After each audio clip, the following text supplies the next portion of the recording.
Hello guys, कशा आहात तुम्ही सर्व? मी खूप जास्त मजेत आहे.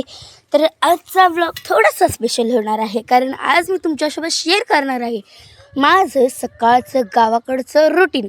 तसं तर ना मुंबईमध्ये आपलं रुटीन फिक्स असतं, पण मी आहे ना जेव्हापासून गावी आले ना तेव्हापासून माझं एकच रुटीन फिक्स असतं.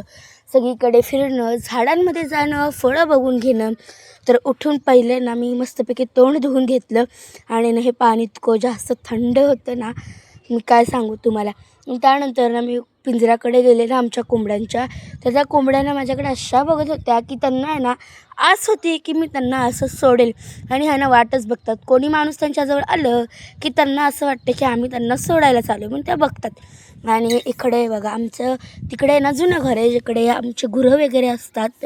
आणि खूप मस्त आमच्याकडे गुरं वगैरे आहेत. मी तिकडे पण जाणार आहे. आणि आता म्हटलं की पहिले चला आपण तिकडे जाऊया, आणि मग तिकडून जाऊन येते.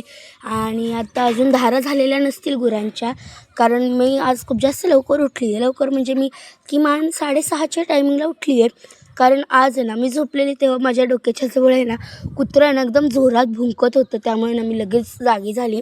म्हणून आज ना मी लवकर उठली आहे, आणि म्हणून पटापट म्हटलं की चला आज आपलं रुटीन पूर्ण करूया. मग काय फटाफट घरी गेले. तर तुम्हाला मी गया दाखवते आमच्याकडे किती आहेत. ही एक गाय आहे जी चारा खाते आहे, कारण दूध काढायचं आहे. त्यानंतर ही एक गाय आणि जी माझ्याकडे इतकी प्रेमाने बघते आहे, आणि मला ही गाय खूप आवडते. तर आणि ना ह्या गायांना मी जवळ गेली ना तर माझ्याकडेच बघत बसतात. त्यानंतर आमच्याकडे ही एक गाय आहे, हिचा चारा खाऊन झालेला आहे वाटतं आहे असं मला. आणि त्याच्यानंतर आमच्याकडे ही म्हस आहे, जी पण चारा खाते, आणि ती ना आजारी आहे. तिला काय झालं काय माहिती, पण ती आजारी होती. आता जराशी ठीक व्हायला लागले. त्यानंतर आमच्याकडे ही एक गाय आहे, आणि हे ना त्याच गाईचं बाळ आहे, जे की आता मोठे होते हळूहळू. त्यानंतर आमच्याकडे हे एक ना ती पुढची देशी गाय आहे ना तिचं बाळ आहे. त्याच्या त्याच्यानंतर ही एक गाय आहे, आणि इतके सगळे गुरं आहेत आमच्याकडे. आणि सकाळी सकाळी आहे ना ह्या गुरांचं शेण, घाण, त्यांचं दूध काढणं, त्यांना चारा देणं, ह्या सगळ्या गोष्टी मला आवडतात. पण ते करण्यासाठी आहे ना मी लेट उठते, त्यामुळे मला भेटत नाही. तर आता तुम्हाला माझ्या गया दाखवल्या. पण मी एका व्लॉगमध्ये सांगितलेलं आहे की मी माझ्या झाडांचा म्हणजे जेवढे माझ्याकडे फळ आहेत ना तेवढाच एक स्पेशल व्लॉग करेल. तर तो ह्याच मी व्लॉगमध्ये आमच्या गावाला जितकी पण फळांची झाडं आहेत ना ती सर्व दाखवणार आहे, जी माझ्या काकांनी लावलेली आहेत. कारण फळं ना ही घरासमोर असलीच पाहिजेत. तर हे आहे लाल पेरूचं झाड, आणि ना मला लाल पेरू खायला खूप जास्त आवडतो. आणि आमच्याकडे ना एकच लाल पेरूचं झाड आहे, बाकी सगळे आहेत पण ते पांढऱ्या पेरूचे. आणि आमच्या घरातनं सगळ्यांना मोस्ट ऑफ द पांढरा पेरूच आवडतो. मला एकटीलाच लाल आवडतो, आणि तो मी कधीच खाऊन टाकला आहे, त्याला पेरूच नाही. त्यानंतर आमच्याकडे ना असे मस्तपैकी 2-3 झाडं आहेत पांढऱ्या पेरूची. त्याच्यानंतर इकडे एक झाड आहे पेरूचंच आहे असं मला वाटतं आहे. आणि त्याच्यानंतर ना मी असंच फळांची झाडं लावली आहेत ना तेव्हाच ना आम्ही असं म्हणजे ही फळांची झाडं तर लावलेली नाही आहेत, काही काही उगवून आले आहेत, त्यांनाच आम्ही मोठं केले. आणि त्याच्याचबरोबर आमच्याकडे इकडे लिंबूचं झाड आहे. आणि ना लिंबू हे आपल्या घरी असलंच पाहिजे.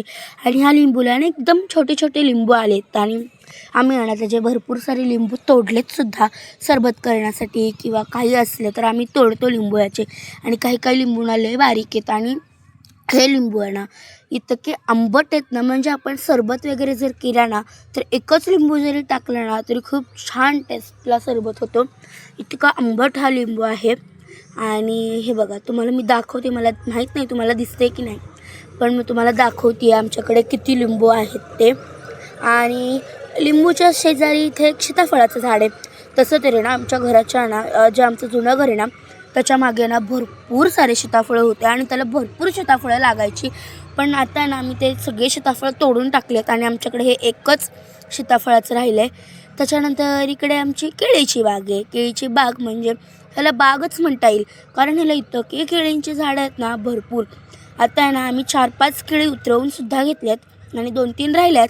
तर त्यातली ही एक आता ही कधी पिकते काय माहीत. आणि याची केळीसुद्धा ना भरपूर मोठी असतात. आणि मला तर जास्त केळं आवडत नाही, पण माझ्या घरात त्यांना आवडतात. त्याच्यानंतर इकडे एक आहे, आणि अजून एक असेल मे बी, कारण आम्ही एक 2-3 इकडचे तोडलेले आहे आणि एक तिकडचं. तर मला असं वाटतं एक छोटं पिल्लू तिकडे असेलच. तर आता मी जाऊन बघते तिकडे आहे की नाही पिल्लू. तर हां मला भेटलं आहे हे पिल्लू बघा. किती छोटं आहे आणि ते कधी मोठं होईल माहीत नाही. त्यानंतर मी आले आमच्या आंब्याच्या झाडाकडे. याला भरपूर आंबे असतात आणि ह्या आंब्याच्या झाडाची खासियत अशी आहे की हे जेव्हा ना सगळे आंबे पिकून जातात ना, तेव्हा हे आंब्याच्या झाडाला आंबे पिकायला लागतात आणि जेव्हा हे पिकतात तेव्हा त्याच्यामध्ये आळ्या असतात आणि मग हे खायलाच भेटत नाही.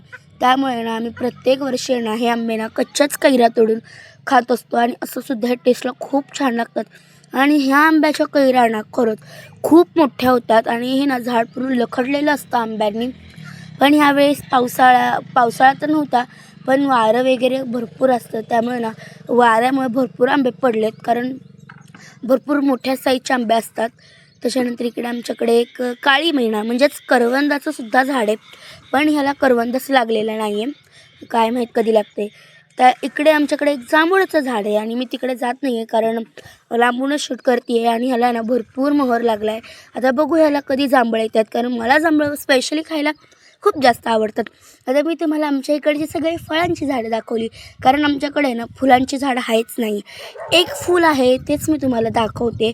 तर हे आहे ते एक फूल, जे की ना मी रोज सकाळी देवपूजा वगैरे केली की ते देवापुढे आणून ना सजवत असते, कारण मला आहे ना फुलांनी देवघर सजवायला ना खूप जास्त आवडतं.